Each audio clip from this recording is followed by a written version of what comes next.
Hi friends, ఎవరైతే Rajiv యువశక్తికి apply చేయాలనుకుంటున్నారో వాళ్ళు క్యాస్ట్ ఇన్కమ్, లేటెస్ట్ ఇన్కమ్ ఉండాలండి. క్యాస్ట్ పాత అయినా పర్లేదు. అట్లాగే ఆధార్ కార్డు, పాన్ కార్డు, ఈ 4 ఉంటే సరిపోతుందండి అప్లై చేసి. అట్లే ఫోటో కూడా మస్ట్ అండి. మొత్తం 5 డాక్యుమెంట్స్. ఈ 5 డాక్యుమెంట్స్ ఉంటే మనం అప్లై చేయొచ్చు అనమాట. మిగతా డీటెయిల్స్ అనేది మీరు చెప్తే సరిపోతుందండి. కంపల్సరీ ప్రజెంట్ చేయాల్సిన అవసరం అయితే లేదు. ఇవి పాన్ కార్డ్ అయితే అప్లోడ్కి అడుగుతుంది, ఫోటో కూడా అప్లోడ్కి అడుగుతుంది. అండ్ వన్ మోర్ థింగ్ ఏంటంటే లాస్ట్ డేట్ వచ్చేసి ఏప్రిల్ 5 వరకు మీరు అప్లై చేసుకోవచ్చు.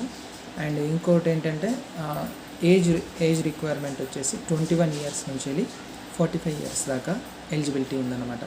మీరు వీలైనంత తొందరగా అప్లై చేసుకోండి. లాస్ట్ మినిట్లో సర్వర్స్ అనేది చాలా ఇబ్బందిగా ఉంటుంది. సో వీలైనంత తొందరగా అప్లై చేసుకోండి. దీనికి క్యాస్ట్లు వచ్చేసి మీరు ఎస్సీ అయినా, ఎస్టీ అయినా, బీసీ అయినా వీళ్ళు అప్లై చేసుకోవచ్చండి. ఓసీకి మాత్రం ఎలిజిబిలిటీ లేదండి.